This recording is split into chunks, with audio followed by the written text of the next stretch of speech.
Hello friends, welcome to my channel. দেশ এবং দেশের বাইরে থেকে যারা আজকে আমার ভিডিওটি কন্টিনিউ করেছেন প্রত্যেককে garden TRIPS with Kamal YouTube চ্যানেলে স্বাগতম। তো ফ্রেন্ডস, আজকে আমি আলোচনা করব ছাদ বাগানে সাদা জাম গাছে ফুল আসার পরে কি ধরনের পরিচর্যা আপনাকে করতে হবে। সম্পূর্ণ গাছের পরিচর্যা সম্পর্কিত আজকের ভিডিওটি আপনার কাছে অধিকতর গুরুত্বপূর্ণ হতে যাচ্ছে। তাই আপনি যদি ছাদ বাগানি হয়ে থাকেন এবং আপনার ছাদ বাগানে যদি শখের এই ধরনের একটি সাদা জাম গাছ হয়ে থাকে এবং তাতে যদি প্রচুর পরিমাণ ফুল ধরে থাকে, তাহলে আজকের ভিডিওটি আপনার জন্য অধিকতর গুরুত্বপূর্ণ। তো ভিডিওটি না স্কিপ করে কন্টিনিউ করবেন, তাহলে ছাদ বাগানে আপনার সাদা জাম গাছের পরিচর্যা সম্পর্কিত সম্পূর্ণ তথ্য আপনি আজকের ভিডিও থেকে অবশ্যই জানতে পারবেন। তো আপনারা দেখছেন আপনাদের প্রিয় YouTube channel gardener trips with Kamal. বর্তমান ছাদ বাগানে সাদা জামের আকাশচুম্বী চাহিদা আছে। আর এই ছাদ বাগানে যখন আপনার ছোট গাছে এই ধরনের প্রচুর পরিমাণ মুকুল ধরবে আর পলিনেশনকারী কীটপতঙ্গ আপনার ছাদ বাগানের আশেপাশে ঘোরাঘোরা করবে, এর আলাদা একটা ফিলিংস আছে। তো ফ্রেন্ডস, এই ছাদ বাগানে সাদা জাম গাছে প্রচুর পরিমাণ মুকুল আসা এবং এই মুকুলগুলোকে সঠিকভাবে পরিচর্যা করা কি করে করতে হবে তার সম্পূর্ণ তথ্য আজকের ভিডিও থেকে আপনারা জানতে পারবেন। সর্বপ্রথম আপনাদের বলি, আমরা সাধারণত যে জাম খেয়ে থাকি সে জামটি এটি নয়। এটি একটি বিদেশি একটি জাম, থাইল্যান্ডের একটি প্রজাতি এই সাদা জাম। বর্তমানে শঙ্কর প্রজাতির বিভিন্ন ধরনের প্রজনন ঘটিয়ে এই জামের সৃষ্টি করা হয়েছে। তো বহু বছর ধরে এই জামের প্রচলন আছে। বর্তমানে ছাদ বাগানে এই জামের একটা স্থান দখল হয়ে উঠেছে।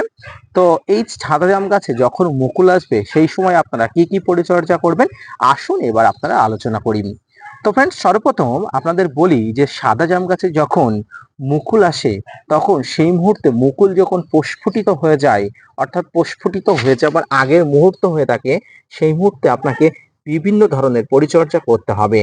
বিভিন্ন ধরনের পরিচর্যার মধ্যে সেটি হচ্ছে আপনাকে এই সময় কিছু বোরন এবং কিছু এসওপি অর্থাৎ সালফেট অফ পটাশ ঘটিত কিছু সার আপনাকে দিতে হবে। এই বোরন 1 গ্রাম এবং sulphate of potash 1 gram 1 litre জলে নিয়ে আপনার ছাদ বাগানের ফুলগুলো প্রস্ফুটিত হয়ে যাবার আগে আপনাকে অবশ্যই দিতে হবে। এরপরে আসি কীটনাশক এবং ফাঙ্গিসাইডের ব্যবহার। ফুলগুলো ফুটে যাবার আগের মুহূর্তে আপনাকে অবশ্যই কীটনাশক এবং ফাঙ্গিসাইডের ব্যবস্থাপনা করতে হবে। ফ্রেন্ডস, কীটনাশক এবং ফাঙ্গিসাইড কখন দেবেন, এটা হচ্ছে আমাদের কাছে সব থেকে একটা বড় প্রশ্ন। ফ্রেন্ডস, দেখুন আমি দেখাচ্ছি, এখানে একটি ফুল আছে যে ফুলগুলো এখনো প্রস্ফুটিত হয়নি। এরকম অবস্থায় যখন হবে তখন কীটনাশক বা ফাঙ্গিসাইড ব্যবহার করবেন। প্রস্ফুটিত ফুলে কখনো ফাঙ্গিসাইড এবং কীটনাশক ব্যবহার করবেন না। না হলে দেখতে পাচ্ছেন এই যে পলিনেটকারী পতঙ্গ অর্থাৎ মৌমাছি, এটি গাছের যে ফুলগুলো পলিনেশন করছে, এই পলিনেশন গুলো কিন্তু আপনার গাছে হবে না। আপনি যদি পলিনেশন করতে থাকেন তাহলে অবশ্যই এই ফুলগুলো ফোটা অবস্থায় আপনাকে স্প্রে করলে হবে না। ফুল না ফোটা অবস্থায় আপনাকে একবার কীটনাশক এবং ফাঙ্গিসাইড স্প্রে করতে হবে। এই পলিনেটকারী প্রাণীরা যদি না আসতে পারে তাহলে আপনার ফুলগুলো প্রস্ফুটিত হবে না এবং প্রস্ফুটিত হলেও এগুলো থেকে ফল আপনি পাবেন না। এরপরে আসি আপনার খাবারের ব্যবস্থাপনা। ফ্রেন্ডস, এই সময় যে খাবারগুলো আপনারা দেবেন সব সময় স্প্রে ফর্মে খাবার দেবেন। ভারী কোনো খাবার এই সময় দেবেন না, কারণ ভারী খাবার কখন দেবেন, গাছে ফুল এসে গেলে অবশ্যই ভারী খাবার দেবেন।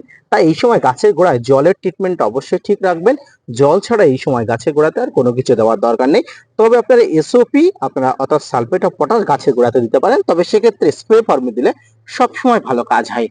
তো সামগ্রিকভাবে ছাদ বাগানে সাদা জাম গাছে ফুল আসার পরে এবং ফুলগুলো ফুটে যাবার পরে এই ধরনের পরিচর্যা জনিত সমস্ত ব্যাপার স্যাপার গুলো যদি আপনি করতে পারেন তাহলে অবশ্যই আপনার কাছে প্রচুর পরিমাণ এই ফুল থেকে প্রচুর পরিমাণ ফল হবে এবং ফলগুলো আপনি খুব সহজে হারভেস্ট করতে পারবেন।